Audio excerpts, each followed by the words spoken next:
And now, speaking of trees, these tiny trees were donated by Whispering Pines Tree Farm for our tiny tree trimming throwdown with 3 of our favorite creative people. Kim Geiser, she's our thrifty crafter. Nicole Campbell is our favorite floral designer from Pedal Pusher here in Green Bay. And that's Jenny Sykes-Schwank with her tiny tree there that I'm sure you will see on Jenny Elizabeth Designs on Facebook. So now that you know who they are and who donated the trees, let's talk about these amazing tiny trees. Now, when you saw it on Facebook, Kim, you said, that's really tiny. It looked really small. I worried, I already had my words, and I thought, are those words bigger than that tree? It actually worked out really great, don't you think? Yeah, it was perfect. Talk about the theme of your tree.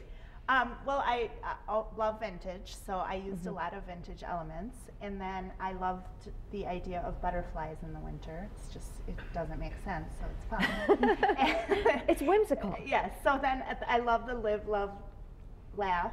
And you just got these at the craft store. They were already like that, and then you embellished. I did. How did you do that? The paper flowers we had done those a while ago from Pinterest that we saw the idea. You just cut a circle and you basically cut a spiral out of that and wind it up, and it makes these rosettes.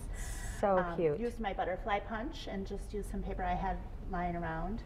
And the flowers I actually had for a while. Pine cones were just from anywhere. And the birds. It turned out so, so wonderful. And how much did you spend on it? Like 20 bucks. Isn't that amazing? I can't believe it. And even the tree skirt down there. Yep, Is that a thrift find? Yep, it was just a vintage. I think I paid 75 cents for wow, that. I love it. Kim, thank you so much. Now, moving over to our floral designer who, I just love this idea. And then you added some pearls in there? Yeah, I wanted to keep it really organic, but you know, it is a Christmas tree, so I didn't want to go sparkly, but I felt like it needed like a little oomph to it, so I did just pearls from the craft store, threaded on and just that decorative wire. You can use any color that works for you, and I like it because it's kind of a customizable garland. You can do various lengths, and then you just kind of loop it through the tree branches, so it gives kind of a sense of motion. You can do clusters of the beads, the pearls, and hang them. That's easy. Yeah, really easy, and once you do it once, just pack it up in a box from year to year. You can use it over and over again after you take it off the tree. And the succulent ornaments are so cute. Yeah, I really like the succulent ornaments. You have to use small succulents because succulents are kind of heavy by nature and they'll weigh down the branches of a live tree. But what I like best about this is that they're just looped on that wire, and over time they hold up without water for months. Over time they develop what are called little aerial roots on the backside. So when you take this tree down in January, if you look at all the succulents, you'll have little roots on the backside and you can plant them and have the plants going into the new year. And then you can remember that they were on your Christmas tree. What is this called? This is knife blade acacia. One more time. Knife blade acacia. Show off. Thank you, Nicole. Oh, and you picked the white pine. Yes, I'm partial to white pines. I love the softness of them, and I think it's fun to do something that's got a different texture for a Christmas tree. So we had a Fraser fir here, white pine, and then another Fraser fir, and this one is super, super, super sparkly, and we're pretty sure that it's going to go to a home with a little girl there. That's what we're hoping for.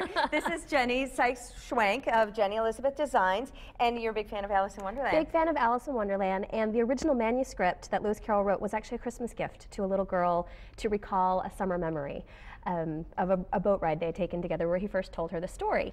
So I just thought, if I was a little girl and I had a tree all over again, this is exactly what I would want. It's my favorite story, and there's tons and tons of little surprises that are specific to the book within the tree. Yeah, and we have shown a few of them, like the cup and saucer on there, and the cards, the little playing cards. I took regular playing cards, painted them pink just to kind of pop with the color a little bit more, put a little heart trinket on each one of those. There's also the pocket watch from the White Rabbit on the tree. Oh, so cute. You just keep looking. I created an altered book to sort of carry through the theme. Of course, the Mad Hatter's hat. One will have to find the Cheshire Cat hiding somewhere in the tree. It's going to be so fun for the family that gets this one too, but all 3 of them. Thank you so much to Kim and Nicole and Jenny. These trees are going to be donated to families of Desert War veterans for a thank you for their service and their sacrifice. So thank you all. Super fun. I love having you here, and we'll take pictures and you can explore the trees a little bit more on Facebook and online, fox11online.com. Click on Good Day Wisconsin. We'll be right back. No, we won't. Pete, I almost forgot about you. Don't forget about me, but boy, I was intrigued too. I was really watching this great stuff. And they're all so different, aren't they? They're so great. And they did it over, what, 2 hours, hour and a half? Yeah. Wow. really nice stuff.